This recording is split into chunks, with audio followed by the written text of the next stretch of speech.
नमस्कार, हमारे चैनल में आपका स्वागत है। मैं हूं रामचंद्र मौर्य। साथियों, अगर आप पहली बार हमारे चैनल को देख रहे हैं तो आपसे अनुरोध है कि हमारे चैनल को सब्सक्राइब कर लीजिए, सामने की घंटी जरूर दबाइए ताकि विश्लेषण से संबंधित हमारा दैनिक वीडियो आपको तुरंत और सबसे पहले मिल जाए। धन्यवाद। आज हम चर्चा करेंगे केरल में चल रही आरएसएस भारतीय जनता पार्टी की समन्वित बैठक में जो कुछ हो रहा है और जिस तरह से मतभेद भी उभर करके सामने आ रहा है, उस पर हम चर्चा करेंगे और आपको बताएंगे कि भारतीय जनता पार्टी और संघ के बीच जो संग्राम छिड़ा हुआ था उसमें कोई कमी के आसार नहीं दिखाई दे रहे। संघ एक दो मुहे सांप की तरह है। एक तरफ तो वह आरक्षण नहीं देने की बात आज से नहीं, आज़ादी के बाद से ही आरक्षण का विरोधी रहा है, संविधान का विरोधी रहा है, लोकतंत्र का विरोधी रहा है, समानता का विरोधी रहा है, धर्मनिरपेक्षता का विरोधी रहा है आरएसएस। और दूसरी तरफ जब चुनावी राजनीति में आरक्षण मुख्य मुद्दा बन जाता है तो आरएसएस भी फिर दोगलापन दिखाता है। कहीं वह कहता है कि आरक्षण की समीक्षा होनी चाहिए। 2015 में बिहार चुनाव के दौरान आरएसएस ने कहा कि आरक्षण की समीक्षा होनी चाहिए और इसे जिंदगी भर या हमेशा हमेशा नहीं लागू किया जा सकता है। बड़ी प्रतिक्रिया हुई और भारतीय जनता पार्टी की हार हुई। उसके बाद से लगता है कि आरएसएस ने अपने एजेंडे में तो रखा आरक्षण खत्म करने की बात, लेकिन सार्वजनिक घोषणा करना उचित नहीं समझा, बल्कि सार्वजनिक घोषणा चुनाव से पहले, लोकसभा चुनाव 2024 से पहले आरएसएस ने कहा कि आरक्षण मिलना चाहिए ओबीसी, एससी, एसटी को, गरीब, दलित, वंचित जनजातियों और जातियों को, उपजातियों को, और कम से कम 200 साल तक मिलना चाहिए। जब 2000 साल तक, 3000 साल तक इनके ऊपर अत्याचार हुआ है, इस बात को आरएसएस ने कबूला है कि पिछड़ी जातियों, दलित, आदिवासियों के ऊपर अत्याचार हुआ है और अत्याचार करने वाला कोई और दूसरा नहीं, आरएसएस और आरएसएस की मानसिकता के लोग जो 2000 पहले से रहे हैं, अब तक हैं। इन्हीं लोगों ने शोषण किया, इन्हीं लोगों ने गुलाम बनाया, इन्हीं लोगों ने शूद्र कहा, इन्हीं लोगों ने ओबीसी, एससी, एसटी को सवर्णों के बराबर आने से रोका। लेकिन जब प्रजातंत्र में चुनाव की बात आती है तो आरएसएस प्रमुख मोहन भागवत पलटी मार जाते हैं और कहते हैं कि आरक्षण कम से कम 200 साल तक चलना चाहिए। तो एक तरफ आरक्षण का विरोध भी और दूसरी तरफ आरक्षण का समर्थन भी। आरक्षण का विरोध अब सामने नहीं है, सार्वजनिक पटल पर नहीं है, बल्कि आरएसएस के संविधान में है, आरएसएस के दिल और दिमाग में है। तो जिसके दिल दिमाग में आरक्षण न देने, ओबीसी, एससी, एसटी की बराबरी सवर्णों तक न करने की सोच विकसित हुई है, क्या वह ईमानदारी से आरक्षण देना चाहेगा या सिर्फ चुनाव जीतने के लिए आरक्षण को बैसाखी के रूप में अपना रहा है? तो केरल की बैठक में आरक्षण और जातीय जनगणना का सवाल भी उठा। राहुल गांधी ने हिंदुत्व के मुकाबले जनजातीय ओबीसी गणना और ओबीसी हक अधिकार का जो बड़ा प्रश्न लोकसभा चुनाव के दौरान खड़ा किया, वह प्रश्न अभी अधूरा रह गया है और उस लकीर को आगे बढ़ाना चाहते हैं राहुल गांधी। हिंदुत्व के खिलाफ अगर कोई बड़ा मुद्दा है तो यह इससे अच्छा मुद्दा नहीं हो सकता कि ओबीसी को हक अधिकार दीजिए, उनकी जनगणना कराइए। हिंदुत्व को हिंदुत्व की चोट से ही परास्त करने का जो निर्णय राहुल गांधी, कांग्रेस और इंडिया गठबंधन ने लिया है, वह भारतीय जनता पार्टी और आरएसएस पर भारी पड़ रहा है। आरएसएस और भारतीय जनता पार्टी पसोपेश में है कि जातीय जनगणना, ओबीसी हक अधिकार के सामने कौन सी ऐसी बड़ी लकीर खींची जाए जिससे कि इस देश के 98 करोड़ मतदाता प्रभावित हों और वह भारतीय जनता पार्टी को ठीक वैसे ही वोट दें जैसे 2014 और 19 में दे करके जिताया था। तो इन सब पहलुओं पर भी केरल बैठक में चर्चा हो रही है। कल 2 सितंबर तक चर्चा होगी।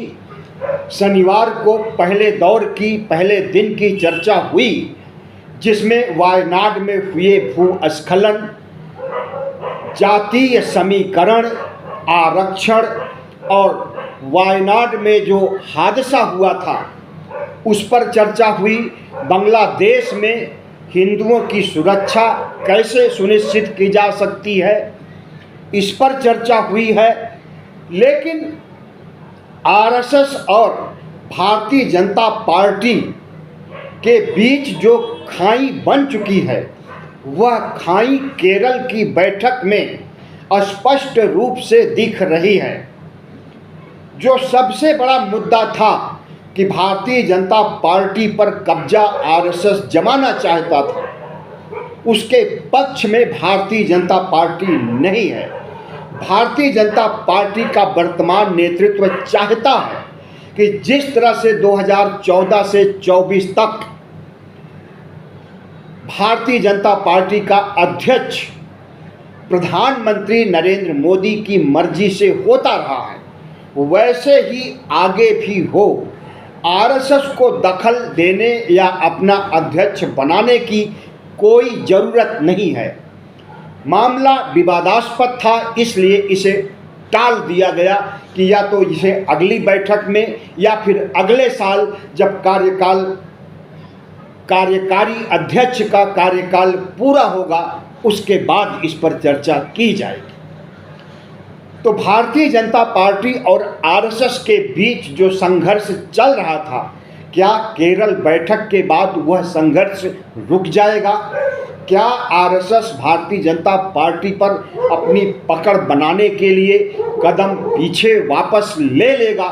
हमें तो ऐसा नहीं लग रहा है। और जिस तरह से तल्ख तेवर आरएसएस के सरसंघ चालक, सरकार्यवाहक और पदाधिकारियों और स्वयं सेवकों का देखने को मिल रहा है केरल के बैठक में, हमें नहीं लगता है कि आरएसएस भारतीय जनता पार्टी से डर कर या भारतीय जनता पार्टी के शीर्ष नेतृत्व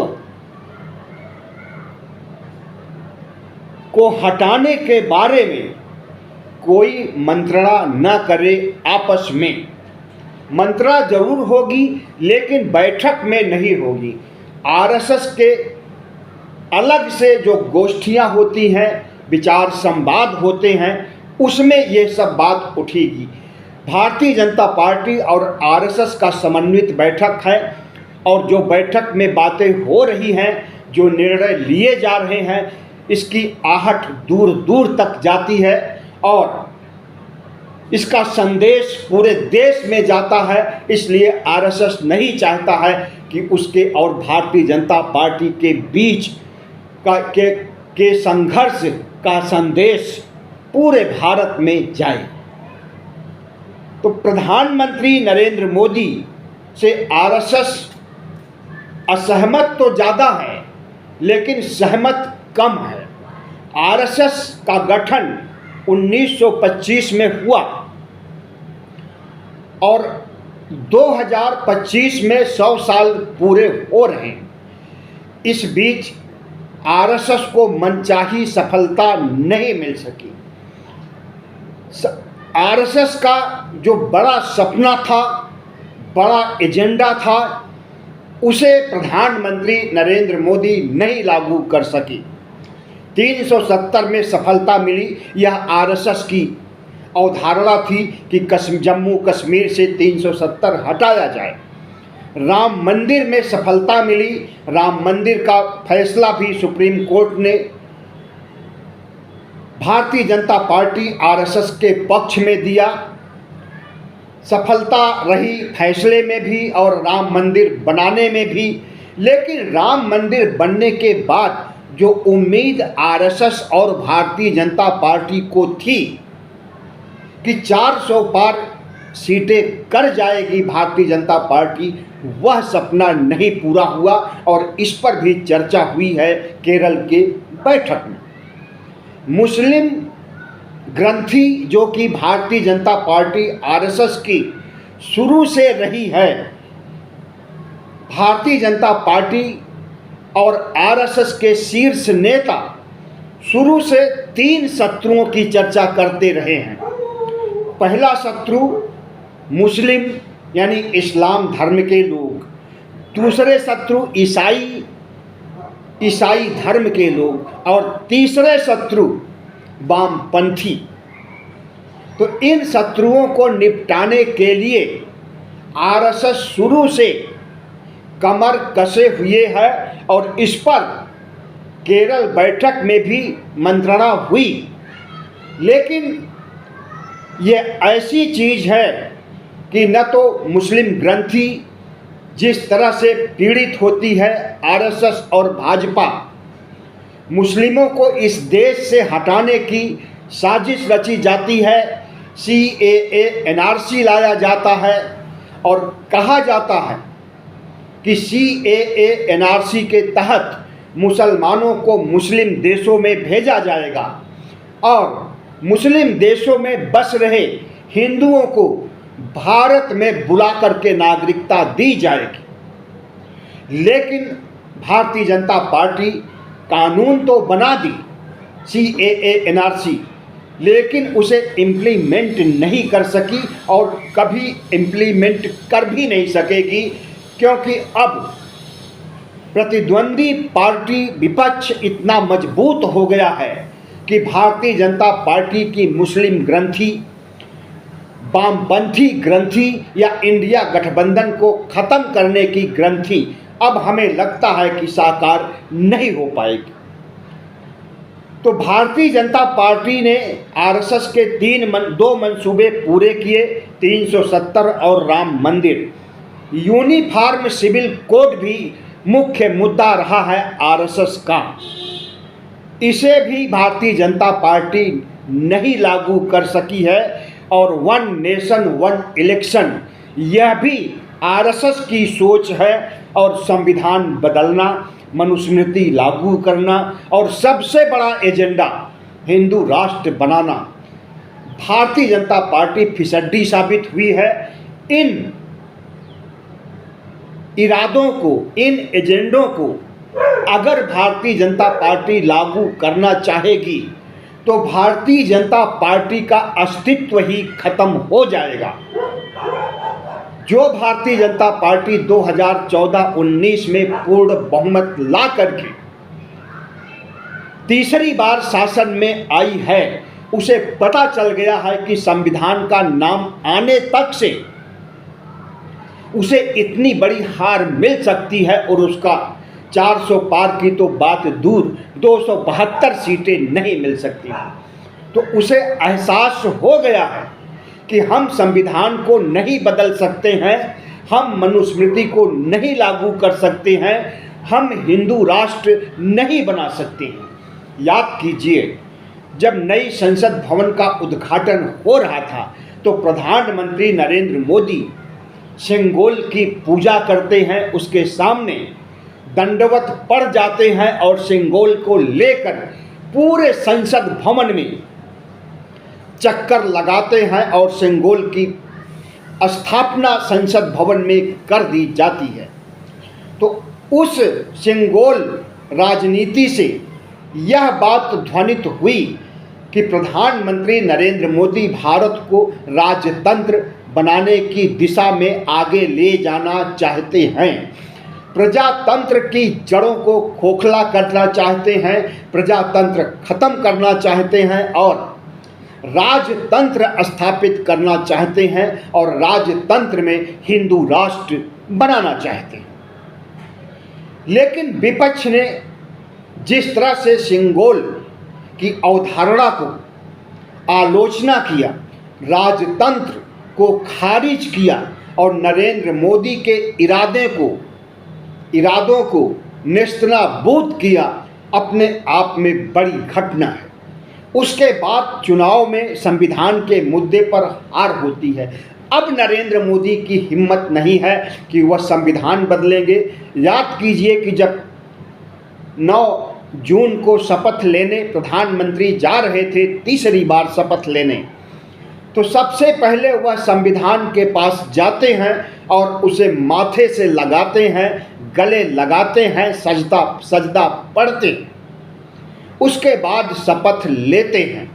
आरएसएस भौचक्का रह गया कि जिस संविधान को हटाने के लिए हम आज़ादी के बाद, संविधान बनने के बाद से ही संघर्ष कर रहे हैं, जिस संविधान को हम कई बार जला चुके हैं, जिस संविधान के खिलाफ आंदोलन कर चुके हैं, जिस संविधान को हटाने के लिए हम प्रतिबद्ध हैं, उसी संविधान को माथे से लगा रहे हैं नरेंद्र मोदी। तो नरेंद्र मोदी की यह मजबूरी थी कि संविधान के प्रति अपनी प्रतिबद्धता जारी करें, वरना इस देश के ओबीसी, एससी, एसटी उन्हें माफ नहीं करेंगे।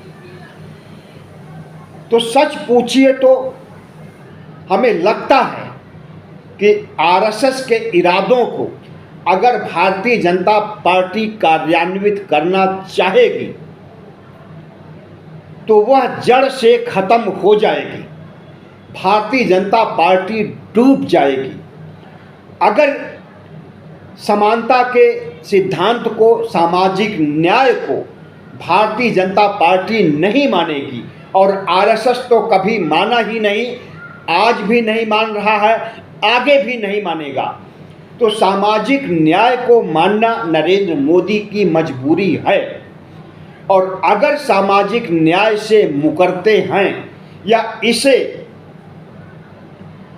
अपनी कार्य प्रणाली में शामिल नहीं करते हैं तो एक बड़ा वोट बैंक बिखर जाएगा, और वह बिखरना शुरू भी हो गया है 2024 के चुनाव से।